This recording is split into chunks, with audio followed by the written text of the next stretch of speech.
पिछले भाग में आप लोगों ने देखा कि विलियम को मारने के लिए जादूगर राजा के सिपाही वहां दो चुड़ैलों को प्रकट कर देते हैं। अब आगे विलियम को देखते ही वह दोनों चुड़ैलें जोर जोर से हंसने लगती है। ही। अच्छा, तो इस नौजवान को सबक सिखाने के लिए हमें बुलाया गया है। चल बहन, इस नौजवान पर हमला करके इसका खात्मा कर देते हैं। फिर वह दोनों बहनें विलियम के ऊपर हमला कर देती है। विलियम उन दोनों से लड़ने की बहुत कोशिश करता है, लेकिन चुड़ैलों की ताकत के सामने विलियम कुछ नहीं कर पाता। दोनों चुड़ैलें विलियम को घायल करके जमीन पर पटक देती है और थोड़ी ही देर में विलियम बेहोश हो जाता है। विलियम की यह हालत देख सभी सिपाही बहुत खुश होते हैं। उसके बाद दोनों चुड़ैलें वहां से गायब हो जाती है। फिर सिपाही वहां मौजूद सभी लोगों को धमकाने लगता है। हाँ, तुम लोगों ने अपनी आंखों से देख लिया ना, हमसे जो टकराता है उसका क्या अंजाम होता है। अगर आज के बाद तुम लोगों ने हमारे खिलाफ जाने की कोशिश की तो तुम्हारा भी यही अंजाम होगा। सिपाहियों के जाते ही वहां मौजूद लोग घायल विलियम को उठाकर एक घर के अंदर ले जाते हैं। फिर वे सभी लोग एक वैद्य को बुलाकर विलियम का इलाज करवाने लगते हैं। लेकिन काफी देर इलाज करने के बाद भी विलियम की जख्मों पर कोई असर नहीं होता। यह देख सभी लोग घबरा जाते हैं। ये जादुई इंसान है, इसीलिए इसके ऊपर मेरी साधारण जड़ी बूटियों का कोई असर नहीं हो रहा। इसके इलाज के लिए हमें किसी जादूगर की मदद लेनी होगी। अरे वैद्य जी, आपको तो पता है कि हमारे नगर के सभी जादूगर उस दुष्ट राजा के महल में गुलामी करते हैं। इस वक्त नगर में एक भी जादूगर मौजूद नहीं है जो इस घायल नौजवान का इलाज कर सके। हाँ, तुम ठीक कहते हो, लेकिन मैंने सुना है नगर के बाहर वाले पीपल के पेड़ के ऊपर एक जादुई बंदर रहता है। जादूगर राजा ने उस बंदर को पकड़ने की बहुत कोशिश की, लेकिन वह आज तक किसी के हाथ नहीं आया। मुझे पूरा यकीन है कि वह जादुई बंदर इस नौजवान का इलाज करके इसे पूरी तरह ठीक कर सकता है। फिर वे सभी लोग वैद्य के साथ नगर के बाहर पीपल के पेड़ के पास पहुंच जाते हैं। तभी वह देखते हैं कि पेड़ के ऊपर बैठा जादुई बंदर मजे से केले खा रहा है। अरे तुम सब लोग कौन हो और यहाँ क्यों आए हो? क्या मुझे पकड़ने का इरादा है? देखो, तुम लोग मेरी जादुई शक्ति के बारे में नहीं जानते। मैं चुटकी बजाकर तुम सभी को मौत की नींद सुला सकता हूँ। अगर तुम सब लोगों के इरादे गलत है तो इसी वक्त यहाँ से भाग जाओ, वरना तुम में से कोई नहीं बचेगा। नहीं नहीं जादुई बंदर, तुम हमें गलत समझ रहे हो। हम यहाँ तुमसे मदद मांगने आए हैं। दरअसल हमारे राज्य में धोखेबाज जादूगर राजा का खात्मा करने एक नौजवान आया है। राजा के सिपाहियों से लड़ते समय वह बुरी तरह घायल हो गया है।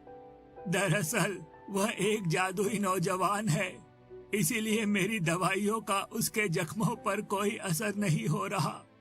मेहरबानी करके तुम अपनी जादुई शक्ति से उस नौजवान को पूरी तरह स्वस्थ कर दो।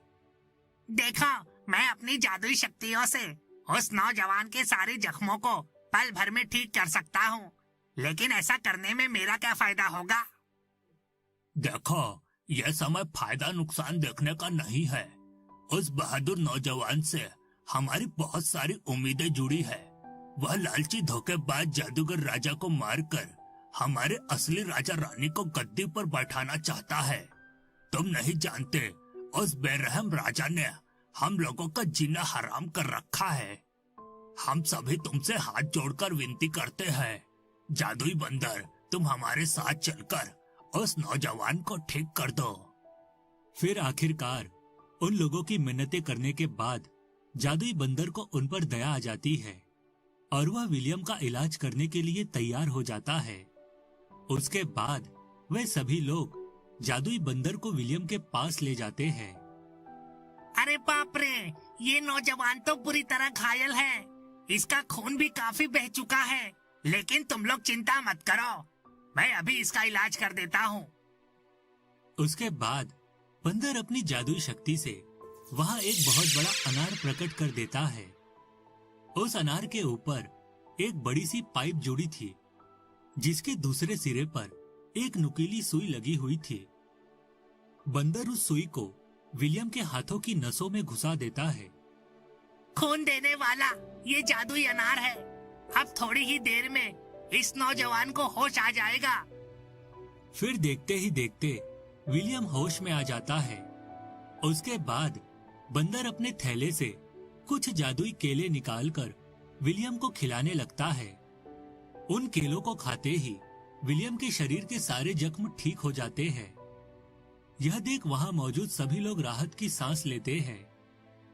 मेरी जान बचाने के लिए तुम लोगों का बहुत बहुत शुक्रिया। सुनो नौजवान, इन लोगों का कहना है कि तुम यहाँ जादूगर राजा को खत्म करने आए हो, लेकिन मेरी बात ध्यान से सुनो। वो जादूगर राजा सब धोखेबाजों का उस्ताद है। तुम सीधे तौर पर महल पर हमला करके उसका मुकाबला नहीं कर सकते। तुम्हें बड़ी होशियारी से काम लेना होगा। देखो, अगर तुम्हें महल पर हमला करना है तो तुम्हें पास वाले जंगल के जादुई शेरों की मदद लेनी होगी। वह सभी जादूगर राजा से युद्ध करने में तुम्हारी सहायता करेंगे। लेकिन मुझे जंगल जाकर शेरों की मदद लेने की क्या जरूरत है? मैं तो अपनी जादुई अंगूठी से शेरों को प्रकट कर सकता हूँ। अरे मेरे प्यारे नौजवान, तुम्हारी जादुई अंगूठी का शेर पल भर भी उस जादूगर के सामने नहीं टिक पाएगा। तुम्हें जंगल के असली शेरों की मदद लेनी होगी, तभी तुम जादूगर राजा को हरा पाओगे। समझ गए ना? इस तरह विलियम को सारी बात समझाकर बंदर वहाँ से चला जाता है। सुनो नौजवान, बंदर ने बिल्कुल सही कहा।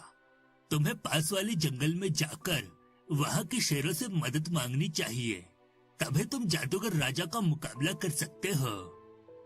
तुम ठीक कहते हो। मैं अभी पास वाले जंगल में जाकर वहाँ के शेरों से मदद मांगता हूँ। उसके बाद विलियम अपने घोड़े पर बैठकर जंगल की ओर निकल जाता है।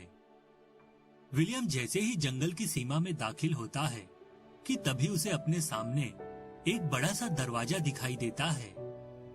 उस दरवाजे के दोनों तरफ दो लोमड़ियां खड़ी थी। उन दोनों लोमड़ियों के शरीर का आकार हाथी के जितना बड़ा था। अरे ये क्या? ये जंगल तो बहुत ही अनोखा है। यहाँ प्रवेश करने के लिए एक फाटक लगाया गया है। लगता है अंदर जाने के लिए मुझे इन पहरेदार लोमड़ियों से बात करनी होगी। उसके बाद विलियम आगे बढ़कर उन लोमड़ियों को अपने आने का कारण बताने लगता है। तुम दोनों मेरी बात ध्यान से सुनो। मैं यहाँ बहुत जरूरी काम से आया हूँ। इस जंगल में रहने वाले शेरों से मुझे इसी वक्त मिलना है, इसीलिए तुम दोनों फाटक खोलकर मुझे जंगल में प्रवेश करने दो। विलियम की बात सुनकर दोनों लोमड़ी आपस में जुड़कर एक बड़े सांप के रूप में बदल जाती है और अगले ही पल सांप के मुंह से आग निकलने लगती है। यह देख विलियम हैरत में पड़ जाता है। अचानक ये क्या हो गया? ये दोनों लोमड़ियां सांप में कैसे बदल गई? अगर आप इस कहानी का अगला भाग देखना चाहते हैं तो हमें कमेंट करके जरूर बताएं।